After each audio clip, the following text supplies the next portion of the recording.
Life's going to happen to you when you have a dream. You're going to get slapped around. And don't take it personal. Don't ask, why did this have to happen to me? Why not you? Who would you suggest? You want to give us some names, some email addresses? And don't tell everybody. 80% don't care and 20% glad it's you. It's called life. Suck it up and move on. Get over it.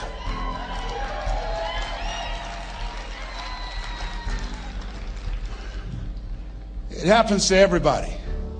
Here's the other thing: as you look at your goals and look at your dreams, when you're going through some stuff, repeat out to me, please. When things go wrong, don't go with them. Yes, write that down.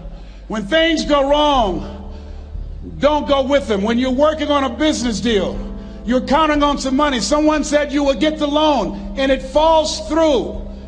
You have an event and the people that you thought would be there and support you, they don't come through. Or someone turns against you, or you get ripped off. It's going to happen to you. Happened to me. Someone stole all my products. My database, over 180,000 names and addresses. It's not personal. It's going to happen to everybody. It does. 8 out of 10 millionaires have been financially bankrupt. Walt Disney had 7. He filed bankruptcy 7 times and had 2 nervous breakdowns. It's called life. But I got a saying: when life knocks you down, try and land on your back, because if you can look up, you can get up. You've got the power in you to do that. You've got something special. You've got comeback power. Here's the other thing. Let us say together, it's possible. It's necessary. It's me. Yes, write that down. It's me. Take ownership for your life. Nobody can live your dream for you but you. Nobody's going to take care of your business like you. Stop coming up with excuses. Don't give yourself permission to continue to live a small life. You can't fit a big dream into a small life. Give yourself permission to go for it, to test yourself, to challenge yourself, to live full. I like the saying, always strive to get on top in life, because it's the bottom that's overcrowded. The reason you're here is because there's something in you that says, I can do more. This just can't be it. There's something in you. There's a calling on your life. There's something in your heart that caused you to get dressed and spend the money to go to seminar after seminar and listen to message after message and speaker after speaker. Because there's something in you that tells you this is not it for you. You have not peaked here. There's more in you that you are expressing. Eye has not seen, ear has not heard, nor has entered the heart of mankind what's in store for you if you challenge yourself, if you persist and persevere, if you take ownership for your life. George Bernard Shaw said the people that make it in this life, they look around for the circumstances that they want, and if they can't find them, they create them. Create what you want. You have the power in you to do more than you can ever begin to imagine, to control your destiny, to make a difference in our children, to make a difference on the planet, to make an impact. Let us say together, it's me. And let us say together, it's hard. Say it like you know it. Say, it's hard. Ladies and gentlemen, it's hard. There are people who have seen their retirements taken away from them by the corporations that they work for. They were within 2 or 3 years of retiring, and they had it taken from them. The #1 entrepreneurs in this country now are senior citizens. The #1 employer, #2, McDonald's and Walmart. And there's nothing wrong with those jobs.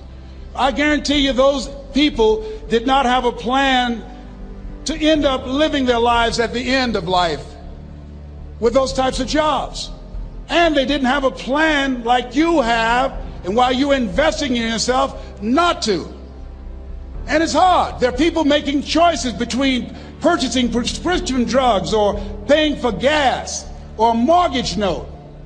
It's hard when you're working on a job for 20 years, 30 years, give them some good years, and then they come in and tell you, We've downsized. In other words, you're fired. And then you have to start all over again. How many of you know it's hard? Raise your hands, please. It's hard. And it's not fair. One of the things I like about T. Harv is he talks about work and investing in yourself. It's not fair when people are going up against that kind of stuff to tell them just think positive and be enthusiastic and everything will work out all right. Ain't that kind of party. It's hard. Life will put some knots on your head. I bought my first home for my mother.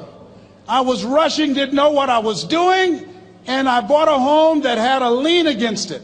And they called me, Mr. Brown, yes, there's a lien against your property. We need $55,000 if you're going to stay there. Wait a minute, sir. I just bought this home. The guy told me there were no liens against it. I'm not the one that owe you the money. You should have checked that out, Mr. Brown. Come on. I called my attorney. We followed up. Yes, Les, there's a lien against the property. But he told me there were no liens. He lied, obviously. Oh, my God. He told me he wanted to help me because he admired the fact that I was buying this home for my mother and that he was adopted, and he identified with me. Les, he suckered you. He played you, man. So what? Well, would they take payment arrangements? What about $5,000 a month? They want all the money, Les. They want all the money, or you're going to have to get out. The house is going up for sheriff's sale. Do you have it? No, I don't have them. Can they give me some time? Tell them to give me 3 months, please. Give me 3 months. My mother's in her 70s, man. She has a bad heart.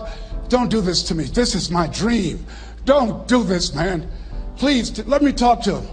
Les, I'm talking to their attorney. They don't want to talk to you. I've got to talk to their attorneys. Do you have the money? No. Will they give me 3 months? No. What about 2 months? No, Les. They want the money in 7 days. Oh, my God. Let me call you back. I'm not sure. And I walked the floors thinking, God, how could this happen to me? I got to figure this out, huh?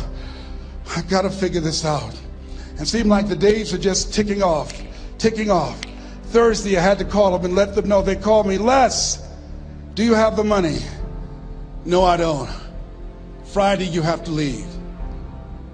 The sheriff will be there. You're going to have to leave, Les. They're going to take my house. What about my down payment? You lost it, Les. You lost it. Okay. I got to go. Yes.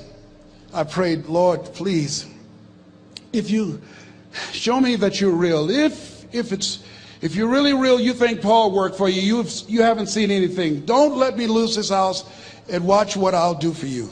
I was trying to cut a deal. Have you ever tried to cut a deal? It's amazing how spiritual you get when you get in trouble. You know what I mean? When I was diagnosed with prostate cancer, I was going to bed with the Bible and the Holy Quran and Science of Mind and Joel Goldsmith, everything I could find. I was praying to Jesus, Yahweh, Melchizedek, everybody. I was calling on everybody. It's amazing. And here I was walking the floor 3 o'clock in the morning, and I had to go and wake my mother up. I got on my knees and I said, Mama, I said, I need you to wake up. She said, what's wrong, Leslie? I can hear you walking back and forth. I'm not asleep, son. I said, there's something I need to tell you. She said, your eyes are red. Why are your eyes red? Because I feel so stupid now. Why? We got to move tomorrow. Why, Leslie? There's a lien against the property and they want $55,000 and I don't have it. And we're going to be set out tomorrow. We have to go back to Liberty City. So she said, it's okay. I don't like this house anyhow.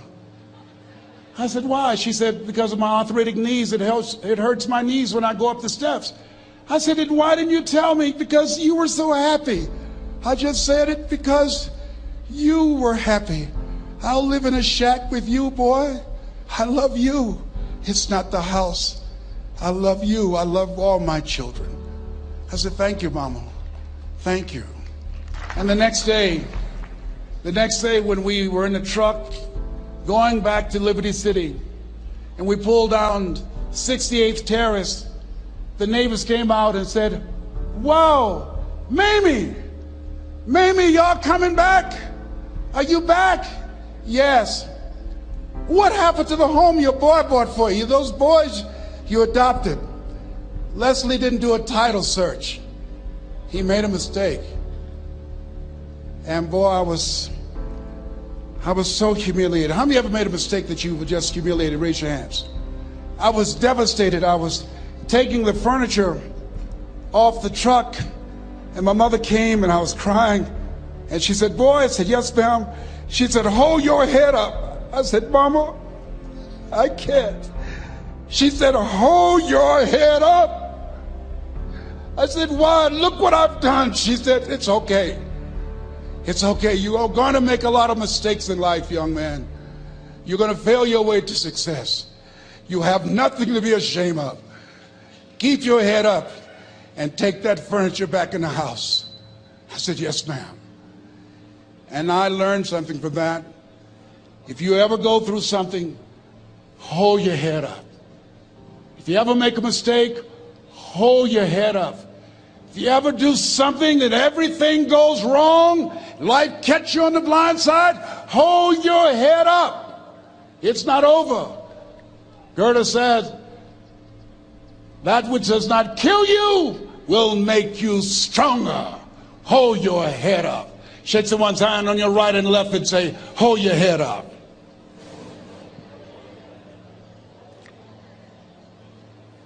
Here's something else, ladies and gentlemen.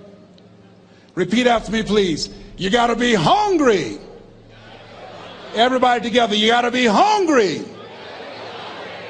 I'll never forget Mr. Washington said, "Mr. Brown, yes, sir. What do you want to do with your life, young man?"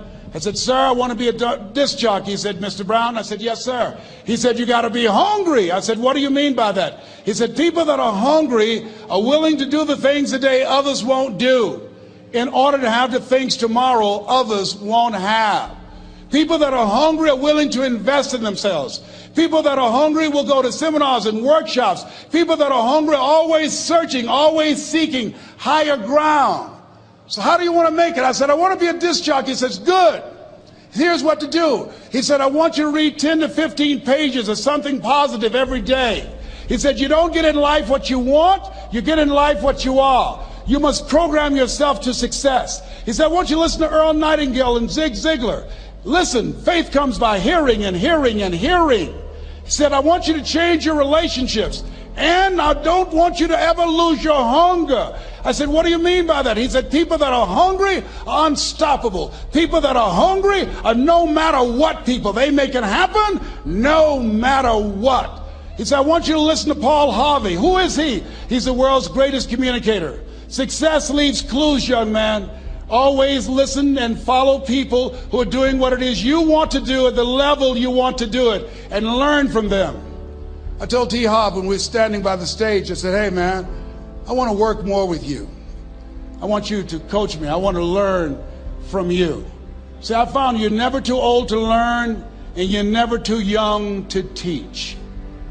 Always have a thirst for learning. So I listened to Paul Harvey every day on the radio. While in school, I would go out and listen in his car. He gave me his keys. I was working to develop myself. And I continued to listen to motivational messages, and he would take me to see the late Dr. Norman Vincent Peale, who wrote the book, The Power of Positive Thinking. I toured with him before he passed. You have something special. You have greatness within you. Don't allow your circumstances to determine who you are. Don't allow your negative thoughts to hold you back. You have something special. You can do more than you can ever begin to imagine. Dr. Peale was an incredible man. I admired him when he spoke. He gave me goosebumps. I can feel him in my heart. And I never forget, we were coming back to the school, and Mr. Washington said, "Mr. Brown," "Yes, sir." "When Dr. Peale spoke, you didn't move. When he spoke, you were hanging on every word. When he spoke, we didn't have to tell you to sit down and be quiet. Why?" I said, "Sir, I could feel him when he talked. I felt like he was talking to me, sir." He said, "He was."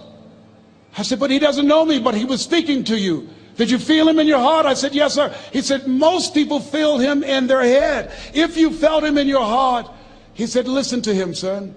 Follow him, learn from him. And I would go to seminars and workshops. Anywhere I would find where Dr. Peale was, I would be in the audience. I would drive 200 and 300 miles just to hear him speak. And my dream and vision was to share the stage with him. I thought about it. What is your goal? What is your vision? I want you to hold it in mind. There's some power in that.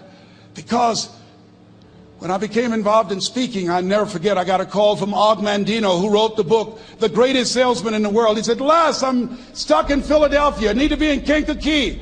Dr. Norman Vincent Peale is appearing. I can't make it. I heard you're in Chicago. I said, yes, I am.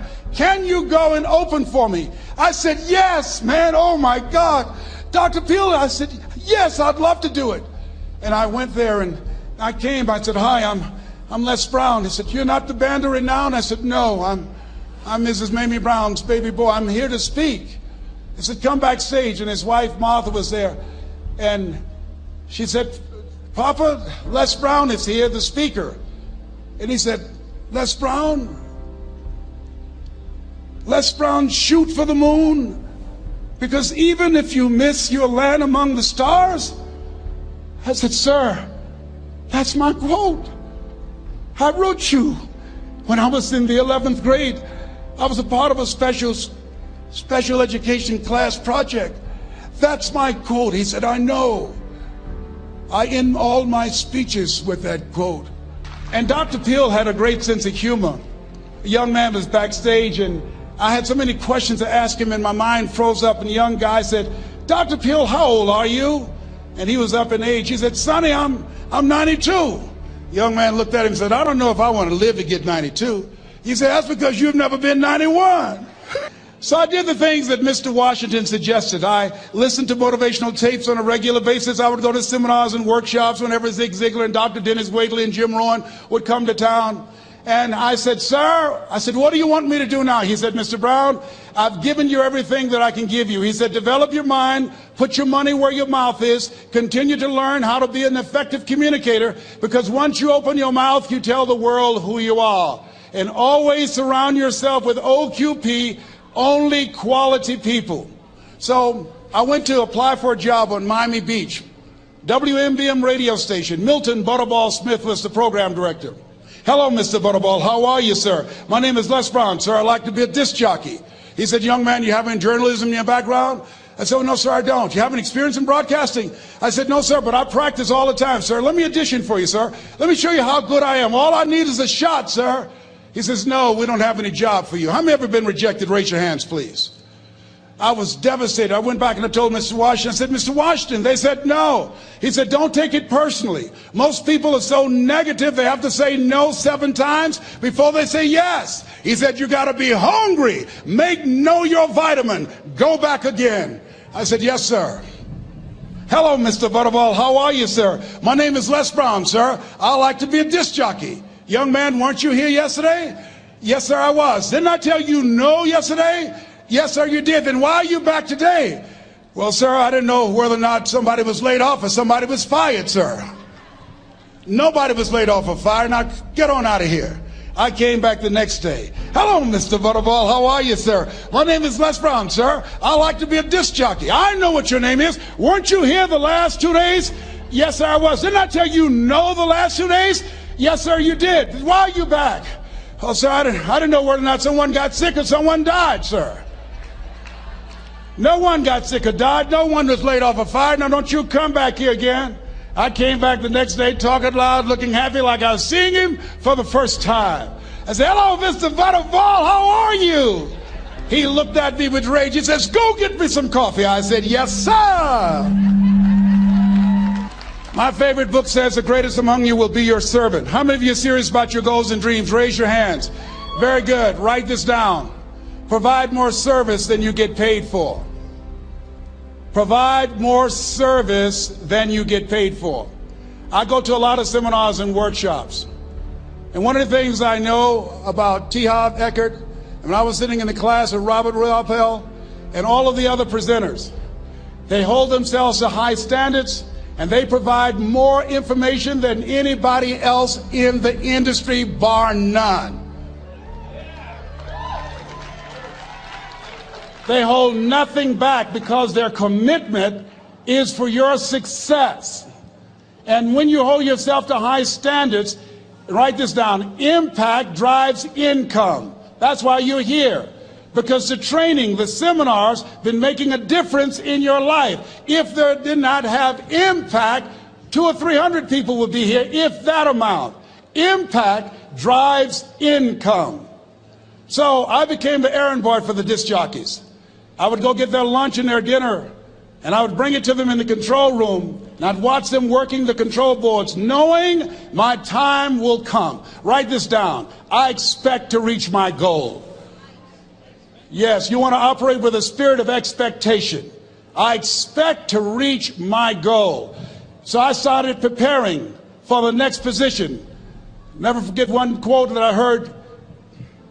As you look at your life, you look at your goals and dreams.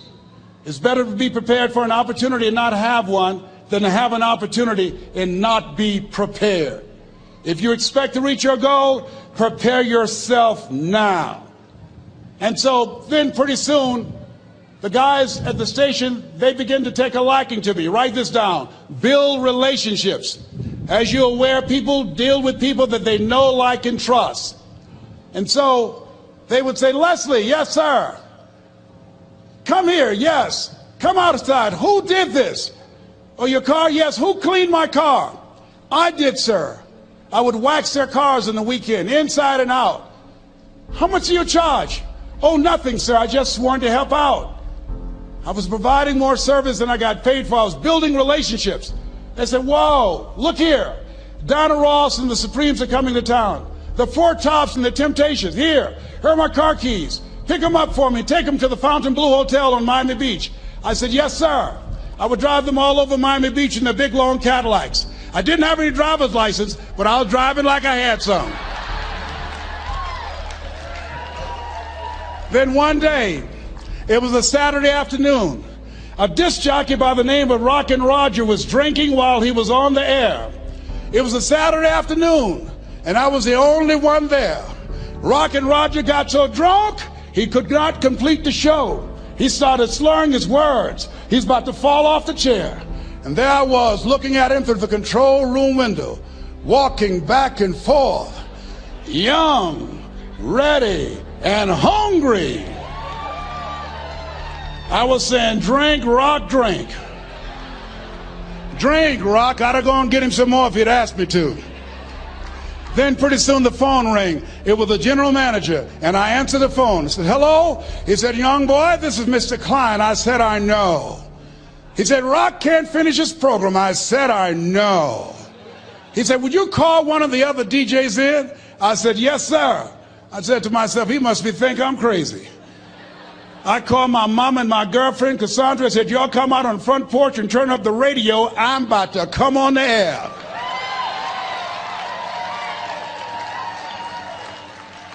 I waited for about 20 minutes, and I called him back. I said, Mr. Klein, I can't find nobody. He said, young boy, you know how to work the controls? I said, yes, sir. He said, go in there and segue the record, but don't say nothing here. I said, yes, sir. I couldn't wait to get old Rock out of the way. I put on a fast record. I said, look out, this is me, LB Triple P. Les Brown, your platter playing papa. There were none before me, and there will be none after me. Therefore, that makes me the one and only. Young and single and love Domingo, certified, bona fide, indubitably qualified to bring you satisfaction and a whole lot of action. Look out, baby, I'm your love man. I was hungry. I was hungry. Get old man a round of applause. I was hungry. I was hungry. You got to be hungry. Shake someone's hand on your right and left all around you and say, you got to be hungry. You got to be hungry. To get those dreams out of your head and step into your greatness, you got to be hungry. To get those ideas, that talent, that gift out of your system, you got to be hungry.